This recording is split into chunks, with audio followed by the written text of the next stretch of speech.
हाँ जी students, good afternoon बच्चे last class के अंदर ਆਪਾਂ ने अपना टॉपिक सी ਜਿਹੜਾ ਮਾਈਟੋਸਿਸ वाला टॉपिक है ਜਿਹੜਾ ਉਹ शुरू ਕੀਤਾ ਸੀਗਾ है ना। ਆਪਾਂ ਨੇ ਸੈੱਲ ਡਿਵੀਜ਼ਨ ਦੇ ਅੰਦਰ ਮਾਈਟੋਸਿਸ ਟੌਪਿਕ ਆਪਾਂ ਨੇ ਕੀ ਕਿਹਾ ਸੀਗਾ ਕਿ ਮਾਈਟੋਸਿਸ ਨੂੰ ਆਪਾਂ ਦੋ ਪਾਰਟਸ ਦੇ ਅੰਦਰ ਡਿਵਾਈਡ ਕਰਦੇ ਹਾਂ, ਕੈਰੀਓਕਾਈਨੇਸਿਸ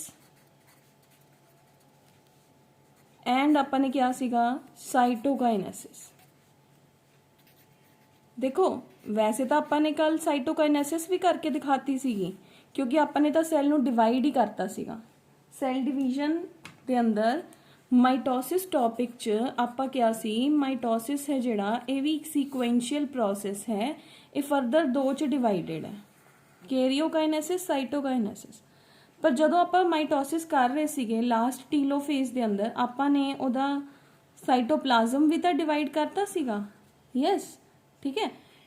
ਤਾਂ ਉਹ ਕੀ ਹੋਈ, ਸਾਈਟੋਪਲਾਜ਼ਮ ਦੀ ਡਿਵੀਜ਼ਨ ਕੀ ਹੁੰਦੀ ਹੈ, ਸਾਈਟੋਕਾਈਨੇਸਿਸ ਹੁੰਦੀ ਹੈ, ਠੀਕ ਹੈ। ਬਟ ਆਪਾਂ ਸਾਈਟੋਕਾਈਨੇਸਿਸ ਨੂੰ ਡਿਟੇਲ 'ਚ ਦੇਖਾਂਗੇ ਕਿਉਂਕਿ ਸਾਈਟੋਕਾਈਨੇਸਿਸ ਬੈਕਟੀਰੀਆ ਯਾਨੀ ਕਿ ਜਦੋਂ ਆਪਾਂ ਏ ਮਾਈਟੋਸਿਸ ਡਿਸਕਸ ਕੀਤਾ ਸੀਗਾ ਉਦੋਂ ਵੀ ਹੋਈ ਸੀਗੀ, ਮਾਈਟੋਸਿਸ ਡਿਸਕਸ ਕੀਤਾ ਉਦੋਂ ਵੀ ਹੋ ਰਹੀ ਹੈ, ਮਾਈਟੋਸਿਸ 'ਚ ਐਨੀਮਲ ਸੈੱਲ 'ਚ ਵੀ ਹੋ ਰਹੀ ਹੈ ਤੇ ਪਲਾਂਟ ਸੈੱਲ ਦੇ ਅੰਦਰ ਵੀ ਹੋ ਰਹੀ ਹੈ। ਤਾਂ ਦੋਨਾਂ 'ਚ ਡਿਫਰੈਂਟ ਮੈਥਡ ਹੁੰਦੇ ਆ ਬੇਟੇ, ਕਿਉਂ? ਕਿਉਂਕਿ ਪਲਾਂਟ ਸੈੱਲ ਦੇ ਅੰਦਰ ਤਾਂ ਜੀ ਸੈੱਲ ਵਾਲ ਪ੍ਰੈਜ਼ੈਂਟ ਹੈ, ਠੀਕ ਹੈ। ਤਾਂ ਅੱਜ ਆਪਣਾ ਮੇਨ ਫੋਕਸ ਜਿਹੜਾ ਰਹੂਗਾ ਉਹ ਸਾਈਟੋਕਾਈਨੇਸਿਸ ਤੇ ਰਹੂਗਾ, ਠੀਕ ਹੈ।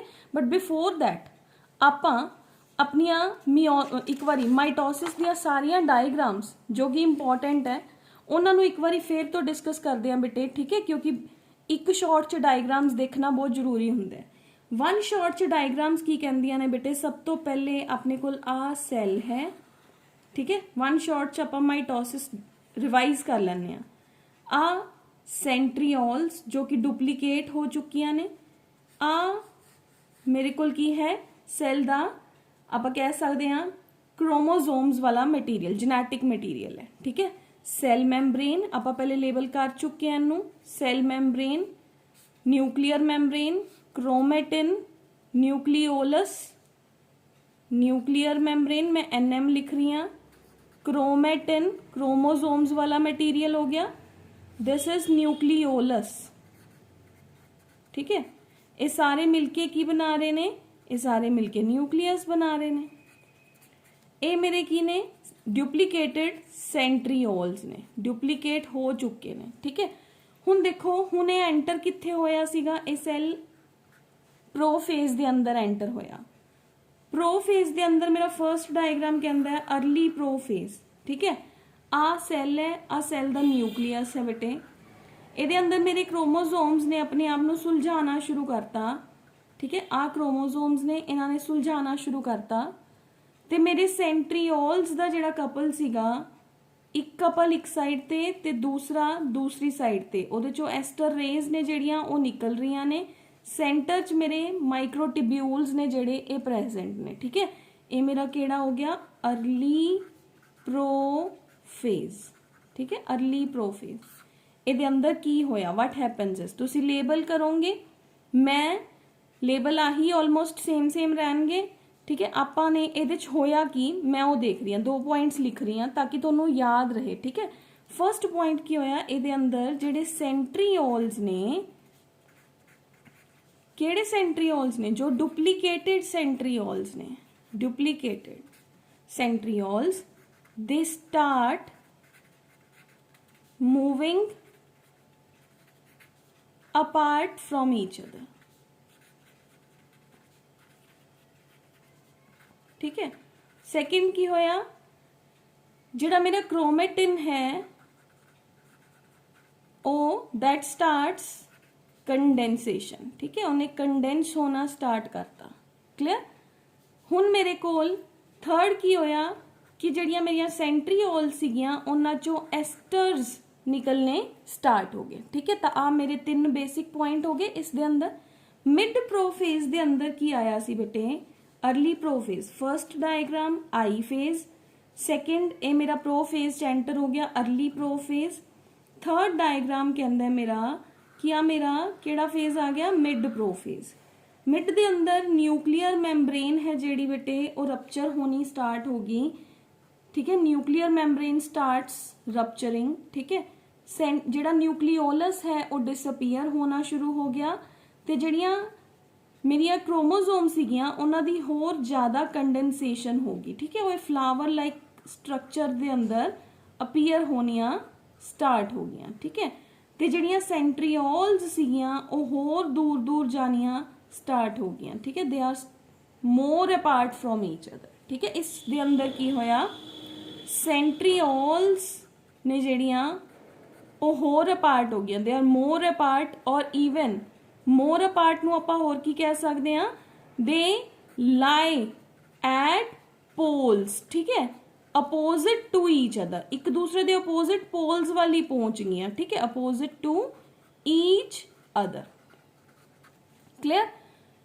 ਜਿਹੜੀਆਂ ਕ੍ਰੋਮੋਜ਼ੋਮਸ ਨੇ ਉਹ ਹੋਰ ਜ਼ਿਆਦਾ ਸ਼ਾਰਟਨ ਹੋ ਗਈਆਂ, ਸ਼ਾਰਟਨਿੰਗ ਆਫ ਕ੍ਰੋਮੋਜ਼ੋਮਸ, ਠੀਕ ਹੈ ਜੀ। न्यूक्लियर मैम्ब्रेन है जेड़ी, nuclear membrane starts to disappear, ठीक है। न्यूक्लियोलस है जेड़ा, that also starts to disappear. Clear है जी। आपने होगी थर्ड फेज दे अंदर। हुण अपने कोल की आया बेटे, फोर्थ फेज आ गया। फोर्थ केड़ा आया, लेट प्रोफेज। लेट दे अंदर की होया बेटे, ਜਿਹੜਾ ਮੇਰਾ ਸੈਂਟਰੀਓਲ ਸੀ ਉਹ ਦੋਨੋਂ ਅਪੋਜ਼ਿਟ ਪੋਲਸ ਤੇ ਪਹੁੰਚ ਗਈਆਂ ਤੇ ਉਹਨਾਂ ਚੋਂ ਐਸਟਰ ਰੇਜ਼ ਨਿਕਲਣੀਆਂ ਸ਼ੁਰੂ ਹੋ ਗਈਆਂ। ਸਪਿੰਡਲ ਫਾਈਬਰਸ ਨੇ ਜਿਹੜੀਆਂ ਉਹ ਬਣ ਗਈਆਂ ਤੇ ਸਪਿੰਡਲ ਫਾਈਬਰਸ ਦੇ ਉੱਪਰ ਕ੍ਰੋਮੋਜ਼ੋਮਸ ਨੇ ਆਪਣੇ ਆਪ ਨੂੰ ਮਿਡ ਚੋਂ ਯਾਨੀ ਕਿ ਆਪਣੇ ਕਾਈਨੈਟੋਕੋਰ ਦੀ ਹੈਲਪ ਦੇ ਨਾਲ ਅਰੇਂਜ ਕਰ ਲਿਆ। ਤਾਂ ਆ ਆਪਣੀ ਕਿਹੜੀ ਹੋ ਗਈ, ਥਰਡ ਡਾਇਗਰਾਮ। ਤਾਂ ਜਿਹੜੀਆਂ ਕ੍ਰੋਮੋਜ਼ੋਮਸ ਨੇ ਇਸ ਫੇਜ਼ ਦੇ ਅੰਦਰ ਕੀ ਹੋ ਗਿਆ, ਸਪਿੰਡਲ ਅਪੀਅਰਸ, ਸਪਿੰਡਲ ਅਪੀਅਰ ਹੋ ਗਿਆ। ਸੈਂਟਰੀਓਲਸ ਨੇ ਜਿਹੜੇ ਉਹ ਅਪੋਜ਼ਿਟ ਪੋਲਸ ਤੇ ਅਟੈਚ ਹੋ ਗਏ। ਕੌਣ, ਸੈਂਟਰੀਓਲਸ ਅਪੋਜ਼ਿਟ ਪੋਲਸ ਤੇ ਅਟੈਚ ਹੋ ਗਏ, ਸੈਂਟਰੀਓਲਸ। ਹੁਣ ਆਪਣੇ ਕੋਲ ਕੀ ਹੋਇਆ ਬੇਟੇ, ਫੋਰਥ ਫੇਜ਼ ਦੇ ਅੰਦਰ ਆ ਕੀ ਸੀ ਮੇਰਾ, ਲੇਟ ਪ੍ਰੋਫੇਜ਼। ਦਿਸ ਇਜ਼ ਲੇਟ ਪ੍ਰੋਫੇਜ਼ ਜਿਹਦੇ ਅੰਦਰ ਸਪਿੰਡਲ ਹੈ ਜਿਹੜਾ ਉਹ ਅਪੀਅਰ ਹੋ ਗਿਆ ਤੇ ਕ੍ਰੋਮੋਜ਼ ਜਿਹੜੀਆਂ ਸੈਂਟਰੀਓਲਸ ਨੇ ਆਪੋਜ਼ਿਟ ਪੋਲ ਤੇ ਐਗਜ਼ੈਕਟਲੀ ਪਹੁੰਚ ਗਈਆਂ, ਠੀਕ ਹੈ। ਫਿਫਥ ਦੇ ਅੰਦਰ ਕੀ ਹੋਊਗਾ ਬੇਟੇ, ਫਿਫਥ ਦੇ ਅੰਦਰ ਮੈਟਾਫੇਜ਼ ਬਣ ਗਿਆ। This is ਮੈਟਾਫੇਜ਼। ਮੈਟਾਫੇਜ਼ ਦੇ ਅੰਦਰ ਕੀ ਹੋਊਗਾ, ਇੱਕ ਟੈਂਪਰੇਰੀ ਲਾਈਨ ਬਣਦੀ ਹੈ, ਉਹ ਦਿਖੂਗੀ ਨਹੀਂ, ਉਹਨੂੰ ਆਪਾਂ ਕਿਹਾ ਮੈਟਾਫੇਜ਼ਿਕ ਪਲੇਟ, ਠੀਕ ਹੈ, ਜਿਹਦੇ ਕਰਕੇ ਫੋਰਸਿਸ ਲੱਗਣਗੀਆਂ ਤੇ ਸਾਰੀਆਂ ਕ੍ਰੋਮੋਜ਼ੋਮਸ ਇੱਕ ਪੁਆਇੰਟ ਦੇ ਉੱਪਰ ਆ ਕੇ ਅਰੇਂਜ ਹੋ ਜਾਣਗੀਆਂ, ਠੀਕ ਹੈ। They will lie on one point. This is called as metaphase, ਠੀਕ ਹੈ, ਮੈਟਾਫੇਜ਼। ਕਲੀਅਰ, ਇੱਥੋਂ ਤੱਕ ਹੋ ਗਿਆ। ਇਹ ਮੇਰਾ ਕੀ ਹੈ, ਆਈ ਫੇਜ਼। ਆਈ ਫੇਜ਼ 'ਚ ਐਵੇਂ ਦਿਖਦਾ ਹੈ cell, early prophase, this is mid prophase, this is late prophase, ठीक है। फिर मेरे को की आ गया मैटाफेज। हुण देखो बेटे की होगा, आपां की देखते हैं, एनाफेज देखते हैं। एना दे अंदर मैं कल क्या सी, दो तुसी पार्ट्स च डिवाइड कर सकते हो। एनाफेज नूं आपां कह सकते हैं कि ये दो पार्ट्स च डिवाइडेड है। किहड़े किहड़े, early and late anaphase. Early एना दे अंदर की हुंदा है, क्रोमोसोम्स दे ऊपर फोर्सेस लगनियां शुरू हो जांदियां ने। क्रोमोसोम्स दे ऊपर फोर्सेस लगनियां शुरू हो जांदियां ने ते ਉਹ ਮਿਡ ਚੋਂ ਬ੍ਰੇਕ ਹੋ ਜਾਂਦੀਆਂ, ਠੀਕ ਹੈ। ਉਹ डिफरेंट शेप्स ऑप्ट कर ਲੈਣਗੀਆਂ ਤੇ ਉਹ ਦੂਰ ਦੂਰ ਭੱਜਣਾ ਸ਼ੁਰੂ ਹੋ ਜਾਂਦੀਆਂ। They starts moving apart from each other and they appear to be in ILV shapes, ਠੀਕ ਹੈ। ਹੁਣ ਇਹ ਦੂਰ ਜਾਣਾ ਸ਼ੁਰੂ ਹੋ ਗਿਆ। This is early anaphase. Early late anaphase ਦੇ ਅੰਦਰ ਕੀ ਹੋਊਗਾ ਬੇਟੇ, लेट एनाफेज ਦੇ ਅੰਦਰ, लेट एनाफेज ਦੇ ਅੰਦਰ ਇਹ ਦੋਨੋਂ ਅਪੋਜ਼ਿਟ ਪੋਲਸ ਤੇ ਹੀ ਪਹੁੰਚ ਜਾਂਦੀਆਂ ਨੇ, ਠੀਕ ਹੈ। ਇਹ ਇੱਕ ਸਾਈਡ ਤੇ ਆ ਗਈਆਂ, ਇੱਕ ਵਾਲਾ ਸਾਈਡ 4 ਦੀਆਂ 4 क्रोमोसोम्स ਇੱਕ ਸਾਈਡ ਤੇ, ਦੂਸਰੀ ਚ ਦੂਸਰੀ ਸਾਈਡ ਤੇ। ਆਪਣਾ ਮੇਨ ਪਰਪਸ ਹੈ ਪੋਲ ਵੱਲ ਪਹੁੰਚਾਣਾ, ਤਾਂ ਇਹ ਪੋਲ ਵੱਲ ਆ ਗਈਆਂ। ਦੇ ਲਾਈ ਟੂਵਰਡ ਦਾ ਪੋਲਸ, ਠੀਕ ਹੈ। ਹੁਣ ਕੀ ਹੁੰਦਾ, ਲੇਟ ਐਨਾਫੇਜ਼ ਤੋਂ ਬਾਅਦ ਆਪਣਾ ਨੈਕਸਟ ਹੁੰਦਾ ਟੀਲੋਫੇਜ਼। ਟੀਲੋ ਨੂੰ ਵੀ ਆਪਾਂ ਦੋ ਚ ਡਿਵਾਈਡ ਕਰ ਦਿੰਨੇ ਆ, early telophase and we have is the late telophase.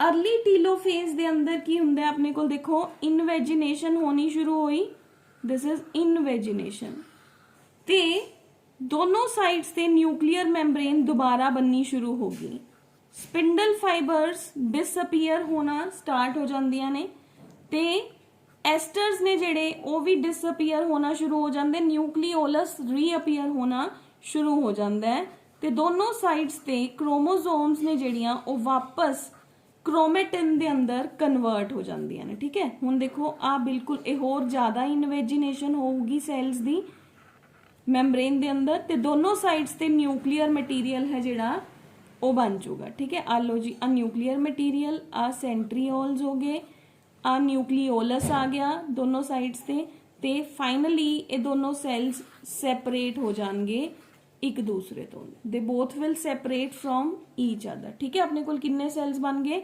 From 1 cell to अपने को 2 सेल्स बन गए, जिन्हां दोनों दे अंदर क्रोमोसोम्स दा नंबर है जेड़ा that will remain the same. ठीक है, 46 का नंबर कितना रहूगा, 46 ही रहूगा। तो आ अपना बेटे डायग्रामेटिक पार्ट है, ये थोनों सारियां नू क्लीयर होना चाहिए।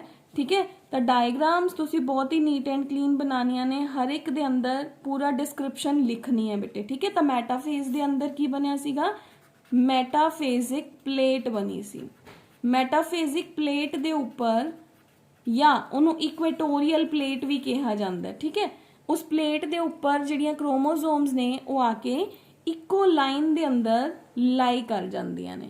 एनाफेज दे अंदर उन्हां दे अंदर फोर्सेस लगियां ते वो ब्रेक होनियां स्टार्ट हो गईयां and they will run toward the opposite poles. ठीक है, हुण लेट एनाफेज दे अंदर वो दोनों अपोजिट पोल्स ते पहुंच गईयां। टीलोफेज दे अंदर साइटोप्लाज्म दी इन्वेजिनेशन होनी शुरू हुई ते 2 सेल्स ने जेड़े वो बन के तैयार हो गए। साइटोप्लाज्म दी विस्कोसिटी डिक्रीज होनी शुरू हो जाती है, न्यूक्लियर मैम्ब्रेन रीअपीयर होनी शुरू हो जाती है, सैल मैम्ब्रेन दी इनवेजिनेशन होंदी है एंड फाइनली 2 सेल्स ने जेड़े वो बन जाते हैं। ठीक है, हुण देखो, हुण ये तो हो गया साइटोकाइनेसिस आपां ने करके ही दिखाती, पर आपां नूं साइटोकाइनेसिस है जेड़ा, क्योंकि आपां नूं ओहदा पता होना चाहिए कि प्लांट च साइटोकाइनेसिस किवें हुंदी है ते एनीमल सैल दे अंदर साइटोकाइनेसिस है जेड़ी वो किवें हुंदी है। तो पहले बेटे आपां वापस आने आ back to our today's topic that is cytokinesis. ठीक है, साइटोकाइनेसिस एक्चुअली दे अंदर साइटोप्लाज्म दी डिवीजन हुंदी है, डिवीजन ऑफ द साइटोप्लाज्म, जिहदे अंदर साइटोप्लाज्म दे अंदर वो मूवमेंट्स होनियां शुरू होंदियां ने कि मैं अपना सारा समान इक्वली डिस्ट्रीब्यूट करना है। ठीक है, साइटोकाइनेसिस एक्चुअली दे अंदर की है डिवीजन ऑफ साइटोप्लाज्म। ठीक है, साइटोप्लाज्म दे अंदर मूवमेंट्स होना ताकि वो अपना सारा समान, अपनिया सारिया ऑर्गेनल्स इक्वली 2 सेल्स दे अंदर 2 पार्ट्स दे अंदर डिवाइड कर दे, ओनू आपां कहने आ साइटोकाइनेसिस। ठीक है, हुण देखो साइटोकाइनेसिस दे अंदर अगर आपां सिंपली बैक्टीरियल सेल डिस्कस करिए तो ओहदे च भी तां साइटोकाइनेसिस हो रही सीगी, पर बैक्टीरियल सेल च की होया सी, सिंपली इनवेजिनेशन होई सी सैल मैम्ब्रेन दी। ठीक है, आ इनवेजिनेशन होई, इहदा न्यूक्लियस इलोंगेट हो चुकिया सी ते हुण सैल 2 पार्ट्स दे अंदर डिवाइड हो जांदा है। ठीक है, एक सिंपल मैथड बैक्टीरियल सेल दे अंदर। लेकिन हुण देखो एनीमल सेल दे अंदर की हुंदा है बेटे, जिहड़ी साइटोकाइनेसिस है वो बेसिकली हुंदी है क्लीवेज मैथड या जिन्हों फरोइंग मैथड कह दिंदे हैं। सिंपल है, इहदे अंदर भी कि जिहड़ा सैल मैम्ब्रेन है वो अंदर नूं कंस्ट्रिक्ट होना स्टार्ट कर दिंदी है, जिहदे नाल जिहड़ा एक सैल है वो 2 च डिवाइड हो जाता है। ठीक है, ये जनरली स्टार्ट सिग्नल कदों देना शुरू कर दिंदा है साइटोप्लाज्म दी सिग्नलिंग कि हुण मैं साइटोकाइनेसिस करनी है, किदे च एनीमल सैल दी केस दे अंदर। ठीक है, एनीमल सैल दे अंदर सिग्नलिंग है जिहड़ी वो कदों तो शुरू हुई बेटे, मेटाफेज दे अंदर ही सिग्नल आना शुरू हो जाता है, क्योंकि हुण क्रोमोसोम्स ने डिवाइड करना है। सिमिलरली अपने कोल प्लांट दे अंदर भी जिहड़ा मेटाफेज है ओहदे अंदर ही साइटोप्लाज्म दे अंदर मूवमेंट्स होनियां स्टार्ट हो जांदियां ने। बेसिकली दोनों दे अंदर बहुत डिफरेंस है साइटोकाइनेसिस दे अंदर, क्यों? क्योंकि प्लांट दे कोल ना सैल वॉल प्रेजेंट हुंदी है, एनीमल सैल दे कोल ना सैल वॉल प्रेजेंट नहीं हुंदी, नो सैल वॉल। तो ਇਹਦੇ ਚ ਤਾਂ ਆਪਾਂ ਨੇ ਹੁਣੇ ਦੇਖਿਆ ਸਿੰਪਲੀ ਕਿਹੜਾ ਮੈਥਡ ਫੋਲੋ ਕਰਦੇ ਆ ਜਿਹਨੂੰ ਕਹਿੰਦੇ ਆ ਸਿੰਪਲ ਮੈਥਡ, ਕਲੀਵੇਜ ਮੈਥਡ। ठीक है, क्लीवेज और that is also called as furrowing method, furrowing method या that is also called as, तीनों इको चीज दे नाम ने बेटे, क्लीवेज, फरोइंग या फिर ਉਹਨੂੰ ਆਪਾਂ ਨੇ ਕਿਹਾ ਮਿਡ ਬੋਡੀ ਜਿਹੜਾ ਹੈ ਉਹ बनना शुरू हो जाना। एक्चुअली ਦੇ ਅੰਦਰ ਕੀ ਹੁੰਦਾ ਹੈ, ਜਦੋਂ एनाफेजिक मूवमेंट्स होइयां, मेटाफेज ते सिग्नल आना शुरू हो गया कि सेल ने अपना साइटोप्लाज्म डिवाइड करना है। ठीक है, तो मैटाफेज च तो सिग्नल आ गए, लेकिन एनाफेज दे अंदर सैल है जिहड़ा ओहदियां क्रोमोसोम सैपरेट होके दोनों पोल्स वाल चलियां गईयां। आ वाली सिचुएशन सी जिहड़ी अपनी डायग्राम दे अंदर कि जिहड़ियां क्रोमोसोम्स ने वो पोल्स वाल चलियां गईयां। इस स्टेज ते ही ऑलमोस्ट जिहड़ी अपना सैल मैम्ब्रेन सीगी ना ओहदे अंदर कंस्ट्रिक्शन आनी शुरू हो जाती है। एक कंस्ट्रिक्शन हौली हौली डीपेंड होनी शुरू हो जाती है। पहले कंस्ट्रिक्शन आनी शुरू हुई, ये फर्स्ट केस हो गया, फिर एक कंस्ट्रिक्शन डीपेंड होगी, ये सेकंड केस हो गया, एंड एक कंस्ट्रिक्शन कंटिन्यूशन दे अंदर रहंदी है ते एक सैल दो सैल्स दे अंदर डिवाइड हो जाता है। That is called as the furrowing और क्लीवेज मैथड।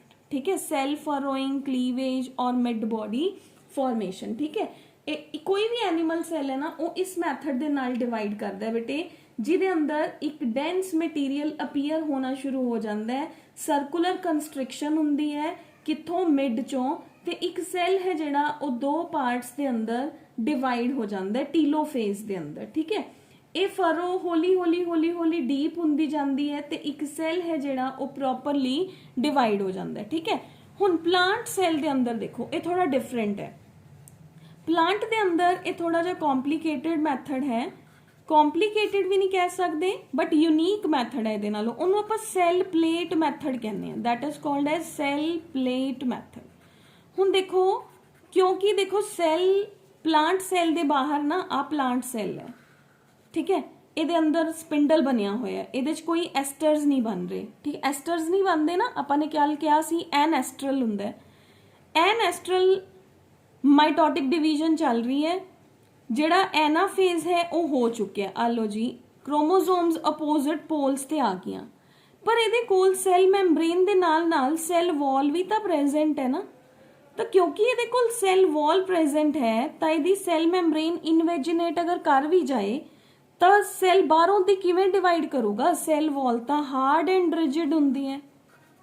हुण ਇਹਦੇ अंदर की हुंदा बेटे, ਇਹਦੇ अंदर काम आंदा वैसिकल्स का, ਜਿਹੜੇ ਆਪਾਂ ਨੇ ਕਿਹਾ ਸੀ ਨਾ ऑर्गेनल्स ब्रेक हो गए सी इनिशियली, ਜਦੋਂ ਇੱਕ ਸੈੱਲ ਨੇ ਡਿਵਾਈਡ ਹੋਣਾ ਸ਼ੁਰੂ ਕੀਤਾ ਸੀਗਾ ਤਾਂ ਉਹਦੇ ऑर्गेनल्स डिसअपीयर हो गए सी। ठीक है, ਉਹਨਾਂ ਨੇ ਆਪਣੇ ਆਪ ਨੂੰ ਵੈਸਿਕਲਸ ਦੇ ਅੰਦਰ ਕਨਵਰਟ ਕਰ ਲਿਆ ਸੀ। ਹੁਣ ਉਹ ਸਾਰੀਆਂ ਵੈਸਿਕਲਸ ਨਾ ਜਦੋਂ ਇਹਦੇ ਚ ਐਨਾਫੇਜ਼ ਹੋ ਜਾਂਦਾ ਹੈ, ਆ ਪਲਾਂਟ ਸੈੱਲ ਹੈ ਬੇਟੇ, ਆ ਪਲਾਂਟ ਸੈੱਲ ਹੈ। ठीक है, ਹੁਣ आ ਇਹਦੇ अंदर न्यूक्लियर मैम्ब्रेन रीअपीयर होना शुरू हो गया, आ न्यूक्लियर मैम्ब्रेन रीअपीयर होना शुरू हो गया, आ ਇਹਦਾ स्पिंडल है, बट ਇਹਦੇ अंदर कोई इनवेजिनेशन नहीं हुई, नो इनवेजिनेशन इज देयर। ਹੁੰਦਾ ਕੀ है, ਇਹਦੇ अंदर वैसिकल्स ही ना सेंटर च आके लाए करना स्टार्ट कर दिंदियां ने। Vesicles they start to come in the mid. ठीक है, वैसिकल्स मिड च आनियां शुरू हो गई, वैसिकल्स इकट्ठियां होनियां शुरू हो जांदियां ने।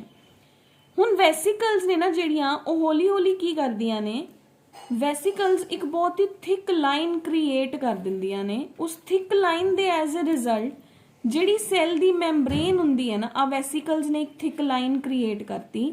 ये थिक लाइन लेटर ऑन आपां पढ़दे सीगे ना, सैल वॉल्स दे विच, दो सैल्स दी वॉल दे विच एक मिडल लेमेला प्रेजेंट हुंदा है, तो यही लेटर ऑन मिडल लेमेला दे अंदर कन्वर्ट हो जाता है। ये वैसिकल्स दी सराउंडिंग दे अंदर जिहड़ी नवी सैल वॉल हुंदी है वो बननी शुरू हो जाती है, ते सैल मैम्ब्रेन है जिहड़ी वो बननी शुरू हो जाती है, इधर भी। ते जिहड़ी सैल वॉल फर्स्ट फॉर्म हुई उन्होंने आपां कहने primary cell wall, later on ਉਹ ਆਪਣੇ ਆਪ ਸੈਕੰਡਰੀ ਸੈੱਲ ਵਾਲ ਦੇ ਅੰਦਰ ਕਨਵਰਟ ਹੋਣਾ ਸ਼ੁਰੂ ਹੋ ਜਾਂਦਾ ਹੈ। ਤਾਂ ਜਿਹੜੀਆਂ ਇਹ ਵੈਸੀਕਲਸ ਇਕੱਠੀਆਂ ਹੁੰਦੀਆਂ ਨੇ ਬੇਟੇ, ਇਸ ਸਟਰਕਚਰ ਨੂੰ ਆਪਾਂ ਕਹਿੰਦੇ ਆ ਫ੍ਰੈਗਮੋਪਲਾਸਟ। that structure is called as phlegmoplast। इस मैथड ਨੂੰ ਕਹਿੰਦੇ ਆ सेल प्लेट मैथड, ठीक है, that is called as the cell plate method, ਜਿਹਦੇ ਨਾਲ ਇਹਨਾਂ ਵੈਸੀਕਲਸ ਨੇ ਇੱਕ ਡਾਰਕ ਲਾਈਨ ਕ੍ਰੀਏਟ ਕਰਤੀ। ਉਸ ਡਾਰਕ ਲਾਈਨ, ਉਹ ਡਾਰਕ ਲਾਈਨ ਲੇਟਰ ਔਨ ਕੀ ਬਣਾ ਦੂਗੀ, ਮਿਡਲ ਲੈਮੈਲਾ, ਜਿਹਦੀ ਸਾਈਡ ਤੇ ਸੈੱਲ ਵਾਲ ਤੇ ਸੈੱਲ ਮੈਂਬਰੇਨਸ ਨੇ ਜਿਹੜੀਆਂ ਉਹ ਆਣੀਆਂ ਸ਼ੁਰੂ ਹੋ ਜਾਂਦੀਆਂ ਨੇ। ਇੱਥੇ ਸੇਮ ਨਿਊਕਲੀਅਸ ਇੱਧਰ ਹੈ, ਨਿਊਕਲੀਅਸ ਇੱਧਰ ਹੈ। ਹੁਣ ਆਪਣੇ ਕੋਲੋਂ ਇੱਕ ਤੋਂ ਕਿੰਨੇ ਸੈੱਲਸ ਹੋ ਗਏ, 2 ਸੈੱਲਸ ਹੋ ਗਏ, ਠੀਕ ਹੈ। ਇਹ ਸੈੱਲਸ ਸੈਪਰੇਟ ਕਿਵੇਂ ਹੁੰਦੇ ਆ, ਇੱਥੇ ਜਾਂ ਇੱਥੇ। ਸੈੱਲਸ ਦੀ ਸੈਪਰੇਸ਼ਨ ਲਈ ਬੇਟੇ ਸੈੱਲ ਦੇ ਅੰਦਰ ਕੁਝ ਇੰਟਰਸੈਲੂਲਰ ਮਟੀਰੀਅਲਸ, ਆ ਦੋਨੋਂ ਸੈੱਲਸ ਕੁਝ ਕੈਮੀਕਲਸ ਰਿਲੀਜ਼ ਕਰਦੇ ਨੇ, ਜਿਵੇਂ ਕਿ jelly like substances, hyaluronic acid, ਉਹ ਸੈੱਲਸ ਨੂੰ ਸੈਪਰੇਟ ਕਰ ਦਿੰਦੇ। ਇੱਥੇ ਵੀ cells will get separated from each other. ਹੁਣ ਉਹ ਦੋਨੋਂ ਨਵੇਂ ਸੈੱਲਸ ਬਣ ਗਏ, ਉਹ ਵੀ ਦੋਨੋਂ ਕਿੱਥੇ ਐਂਟਰ ਹੋ ਜਾਣਗੇ, ਸੈੱਲ ਸਾਈਕਲ ਦੇ ਅੰਦਰ ਐਂਟਰ ਹੋ ਜਾਣਗੇ ਬੇਟੇ, ਠੀਕ ਹੈ ਜੀ। ਤਾਂ ਇਹ ਮੇਰਾ ਕਿਹੜਾ ਮੈਥਡ ਹੋ ਗਿਆ, ਆਪਣਾ ਸੈਲ ਪਲੇਟ ਮੈਥਡ। ਕਿਉਂਕਿ ਜਿਹੜੀਆਂ ਗੋਲਜਾਈ ਬॉडी ਐਂਡੋਪਲਾਜ਼ਮਿਕ ਰੈਟੀਕੂਲਮ ਨੇ ਜੋ ਵੈਸੀਕਲਸ ਬਣਾਈਆਂ ਸੀ, ਉਹ ਵੈਸੀਕਲਸ ਸੈਂਟਰ ਦੇ ਅੰਦਰ ਆ ਕੇ ਇਕੱਠੀਆਂ ਹੋ ਗਈਆਂ। ਉਸ ਇਕੱਠੀ ਸਟਰਕਚਰ ਨੂੰ ਆਪਾਂ ਨੇ ਫ੍ਰੈਗਮੋਪਲਾਸਟ ਕਿਹਾ। ਉਹ ਲੇਟਰ ਔਨ ਉਹ ਵੈਸੀਕਲ ਸੋਲਿਡਿਫਾਈ ਹੋ ਕੇ ਇੱਕ ਸੈਂਟਰਲ ਲਾਈਨ ਦੀ ਫਾਰਮ ਚ ਅਪੀਅਰ ਹੋ ਜਾਂਦੀਆਂ ਨੇ, ਜਿਹਨੂੰ ਆਪਾਂ ਕੀ ਕਹਿ ਦਿੰਦੇ ਆ, ਸੈਲ ਪਲੇਟ ਕਹਿ ਦਿੰਦੇ ਆ। ਤਾਂ ਇਸ ਮੈਥਡ ਨੂੰ ਫ੍ਰੈਗਮੋਪਲਾਸਟ ਔਰ ਸੈਲ ਪਲੇਟ ਹੋ ਗਿਆ, ਠੀਕ ਹੈ। ਤਾਂ ਇਹ ਫ੍ਰੈਗਮੋਪਲਾਸਟ ਔਰ ਸੈਲ ਪਲੇਟ ਮੈਥਡ ਤੋਂ 2 ਪਲਾਂਟ ਸੈਲਸ ਨੇ ਜਿਹੜੇ ਉਹ ਸੈਪਰੇਟ ਹੋ ਜਾਣਗੇ। ਇੱਕ ਚੀਜ਼ ਹੋਰ, ਕਈ ਜਗ੍ਹਾ ਤੇ ਕੀ ਹੁੰਦਾ ਹੈ, ਆ ਵੈਸੀਕਲਸ ਹਰ ਜਗ੍ਹਾ ਤੋਂ, ਮਤਲਬ ਕਿਸੇ ਜਗ੍ਹਾ ਤੋਂ ਇਹ ਡਾਰਕ ਲਾਈਨ ਅਪੀਅਰ ਨਹੀਂ ਕਰਾਉਂਦੀਆਂ, ਮਤਲਬ ਕਿਸੇ ਜਗ੍ਹਾ ਤੇ ਨਾ ਇਹ ਜੁੜਦੀਆਂ ਨਹੀਂ ਹੈਗੀਆਂ। ਤਾਂ ਜਿਸ ਜਗ੍ਹਾ ਤੇ ਜੁੜਨਗੀਆਂ ਨਹੀਂ, ਮੰਨ ਲਓ ਇਹਨਾਂ ਆ ਇੱਕ ਵੈਸੀਕਲ ਹੈ, ਇਹ ਰਹਿ ਗਈ, ਇੱਥੋਂ ਦੀ ਵੀ ਡਾਰਕ ਹੋ ਗਿਆ, ਇੱਥੋਂ ਦੀ ਵੀ ਡਾਰਕ ਹੋ ਗਿਆ, ਠੀਕ ਹੈ। ਆ ਇੱਕ ਵੈਸੀਕਲ ਇਹਨਾਂ ਦੋਨੋਂ ਸੈਲਸ ਦੇ ਵਿਚਕਾਰ ਸਾਈਟੋਪਲਾਜ਼ਮ ਦੇ ਅੰਦਰ ਕਨੈਕਸ਼ਨ ਬਿਲਡ ਕਰਦੀ ਹੈ ਬੇਟੇ, ਜਿਹਨੂੰ ਆਪਾਂ ਲੇਟਰ ਔਨ ਪਲਾਜ਼ਮੋਡੈਸਮੈਟਾ ਵੀ ਕਹਿ ਦਿੰਦੇ ਆ, ਠੀਕ ਹੈ। ਤਾਂ ਸਾਈਟੋਪਲਾਜ਼ਮਿਕ ਚੈਨਲਸ ਨੇ ਜਿਹੜੇ, ਉਹਨਾਂ ਨੂੰ ਆਪਾਂ ਕਹਿੰਦੇ ਆ ਪਲਾਜ਼ਮੋਡੈਸਮੈਟਾ, ਠੀਕ ਹੈ। ਉਹ ਕਿਵੇਂ ਬਣਦੇ ਆ, ਜਿੱਥੇ ਵੈਸੀਕਲਸ ਡਾਰਕਨ ਨਹੀਂ ਹੋਈਆਂ, ਜਿੱਥੇ ਉਹਨਾਂ ਨੇ ਸੈਲ ਪਲੇਟ ਨਹੀਂ ਫਾਰਮ ਕੀਤੀ, ਉਸ ਜਗ੍ਹਾ ਤੇ ਆਪਾਂ ਉਹਨਾਂ ਨੂੰ ਕਹਿ ਦਿੰਦੇ ਆ that is they will form the cell to cell cytoplasmic connection or they are called as the plasmodesmata, ठीक है बेटे। ਤਾਂ ਹੁਣ ਦੇਖੋ ਬਹੁਤ ਇੰਪੋਰਟੈਂਟ ਆ ਗਿਆ ਆਪਣੇ ਕੋਲ ਕਿ ਐਨੀਮਲ ਸੈਲ ਤੇ ਪਲਾਂਟ ਸੈਲ ਦੀ ਸਾਈਟੋਕਾਈਨੈਸਿਸ ਦੇ ਅੰਦਰ ਕੀ ਡਿਫਰੈਂसेस ਨੇ। ਹੋਪ ਸੋ ਵੈਸੇ ਤਾਂ ਕਲੀਅਰ ਹੋ ਹੀ ਗਏ ਹੋਣਗੇ, पर देखो सुनो, एनिमल सेल है, आ प्लांट सेल है, ठीक है, दिस इज प्लांट सेल। दोनों दे अंदर डिफरेंसेस की ने, देखो डिफरेंसेस। ਇਹਦੇ ਅੰਦਰ ਸੈਲ ਕਿਹਦੇ ਨਾਲ ਡਿਵਾਈਡ ਕਰਦਾ ਹੈ, ਕਲੀਵੇਜ ਮੈਥਡ ਦੇ ਨਾਲ ਡਿਵਾਈਡ ਕਰਦਾ ਹੈ। ਇਹਦੇ ਅੰਦਰ ਸੈਲ ਕਾਮਨਲੀ ਡਿਵਾਈਡ ਕਰਦਾ ਹੈ ਕਿਹਦੇ ਨਾਲ, ਸੈਲ ਪਲੇਟ ਮੈਥਡ ਦੇ ਨਾਲ, ਠੀਕ ਹੈ। ਇਹਦੇ ਅੰਦਰ ਸਪਿੰਡਲ ਹੈ ਜਿਹੜਾ, ਉਹ ਕਦੋਂ ਡਿਸਅਪੀਅਰ ਹੋਣਾ ਸ਼ੁਰੂ ਹੁੰਦਾ ਹੈ, ਟੀਲੋਫੇਜ਼ ਦੇ ਅੰਦਰ ਡਿਸਅਪੀਅਰ ਹੋਣਾ ਸ਼ੁਰੂ ਹੋ ਜਾਂਦਾ ਹੈ। ਲੇਕਿਨ ਇਹਦੇ ਅੰਦਰ ਜਿਹੜਾ ਆਪਾਂ ਇਹ ਕਹਿ ਸਕਦੇ ਹਾਂ ਕਿ ਜਿਹੜਾ ਸਪਿੰਡਲ ਹੈ ਉਹ ਆਲਮੋਸਟ ਜਦੋਂ ਤੱਕ ਸਾਈਟੋਕਾਈਨੈਸਿਸ ਪੂਰੀ ਨਹੀਂ ਹੁੰਦੀ ਉਦੋਂ ਤੱਕ ਹੀ ਸਪਿੰਡਲ ਰਹਿੰਦਾ ਹੈ। ਇਹਦੇ ਅੰਦਰ ਜਿਹੜਾ ਕਲੀਵੇਜ ਹੈ ਉਹ ਪੈਰੀਫਰੀ ਤੋਂ ਸਟਾਰਟ ਹੁੰਦਾ ਹੈ, ਮਤਲਬ ਇਹ ਕਹਿ ਸਕਦੇ ਹੋ, ਪੈਰੀਫਰੀ ਦਾ ਕੀ ਮਤਲਬ ਹੈ, ਇਹਦੇ ਅੰਦਰ ਨਾ ਸੈਂਟਰੀਪੀਟਲ, ਅੰਦਰ ਨੂੰ ਤੁਸੀਂ ਫਿਜ਼ਿਕਸ ਚ ਪੜ੍ਹਦੇ ਹੋ ਨਾ, petal forces and fugal forces, centripetal forces ਲੱਗਦੀਆਂ ਨੇ, ਅੰਦਰ ਨੂੰ ਜਾਂਦੀ ਹੈ ਮੈਂਬਰੇਨ, ਇਨਵੈਜੀਨੇਸ਼ਨ ਹੁੰਦੀ ਹੈ ਐਨੀਮਲ ਸੈਲ ਦੇ ਅੰਦਰ। ਪਲਾਂਟ ਸੈਲ ਦੇ ਅੰਦਰ ਕੋਈ ਇਨਵੈਜੀਨੇਸ਼ਨ ਨਹੀਂ ਹੋਈ, ਸੈਂਟਰੀਫਿਊਗਲ ਫੋਰਸਿਸ ਲੱਗਦੀਆਂ ਨੇ ਬਾਹਰੋਂ ਦੀ, ਮਤਲਬ ਆਪਾਂ ਇਹ ਕਹਿ ਸਕਦੇ ਆਪਣੇ ਆਪ ਲੇਟਰ ਔਨ ਇੱਥੇ ਸੈਲਸ ਨੇ ਜਿਹੜੇ ਉਹ ਬਣਨੇ ਸ਼ੁਰੂ ਹੁੰਦੇ ਨੇ ਤੇ ਸੈਂਟਰੀਫਿਊਗਲ ਫੋਰਸਿਸ ਦੇ ਨਾਲ ਸੈਲ ਪਲੇਟ ਹੈ ਜਿਹੜਾ ਉਹ ਬਣਦਾ। ਇਹਦੇ ਅੰਦਰ ਕੋਈ ਵੈਸੀਕਲਸ ਦੀ ਫਿਊਜ਼ਨ ਨਹੀਂ ਹੁੰਦੀ, ਇਹਦੇ ਅੰਦਰ ਵੈਸੀਕਲਸ ਦੀ ਫਿਊਜ਼ਨ ਹੁੰਦੀ ਹੈ। ਕਲੀਅਰ ਹੈ ਬੇਟਾ ਜੀ। ਤਾਂ ਆ ਆਪਣੇ ਕੋਲ ਡਿਫਰੈਂਸਿਸ ਨੇ between the animal cell cytokinesis and plant cell cytokinesis. हुण अपने कोल है बेटे वी हैव इज सिग्निफिकेंस की हुंदा है माइटोसिस दा। तो सिंपल सिग्निफिकेंस है बेटे, सिग्निफिकेंस ऑफ माइटोसिस, की सिग्निफिकेंस है? सिग्निफिकेंस के अंदर फर्स्ट है बेटे सैल दा साइज मेंटेन करके रखता है बेटे, ठीक है। Mitosis helps to maintain the size of a cell, ठीक है। तो ये अंदर सैल दा साइटोप्लाज्म ते सैल दा न्यूक्लियर रेशो, मतलब जो एक सैल डिवाइड होया तो छोटा नहीं हो जाता, उन्हां दा साइज उन्ना ही रहिंदा जिन्ना इनीशियली पेरेंटल सैल दा सीगा। तां इह सैल दा साइज ते सैल दा न्यूक्लियर रेशो नूं भी मेनटेन करदा है।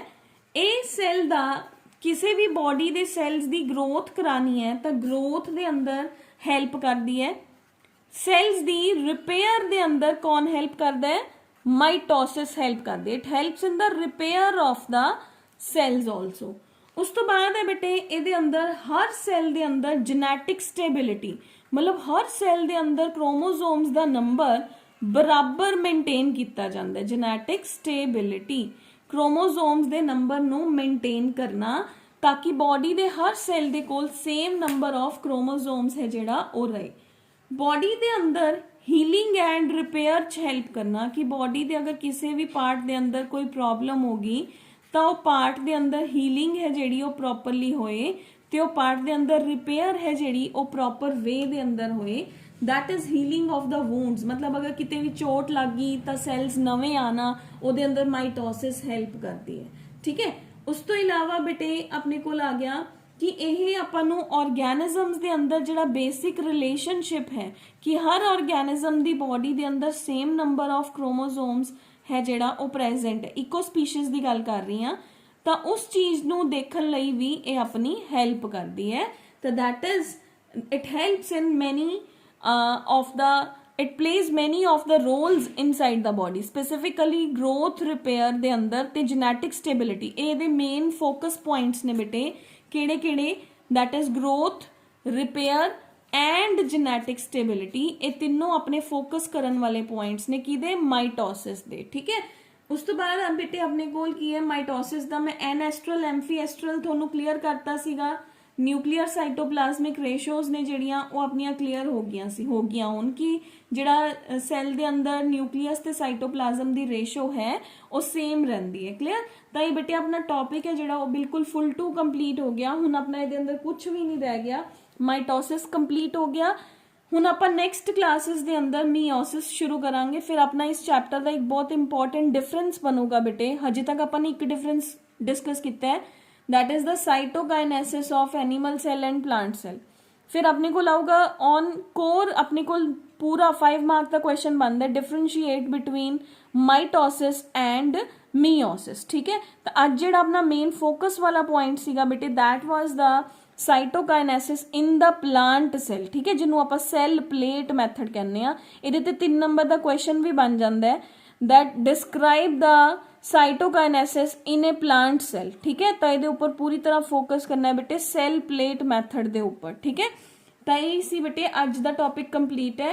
हुण आपां मीओसिस शुरू करांगे नैक्सट क्लास के अंदर। अज मैं तुहाडा लैक्चर बोर्ड ते इस करके नहीं लगाया बेटे ताकि तुहाडीआं डायग्राम्स ने जिहड़ियां तुसीं उहनां नूं नज़दीक तो फोकस कर पाओ। That is why my method is change today. ठीक है, तो जो भी डाउट होया बेटे आपां डाउट क्लास लगावांगे।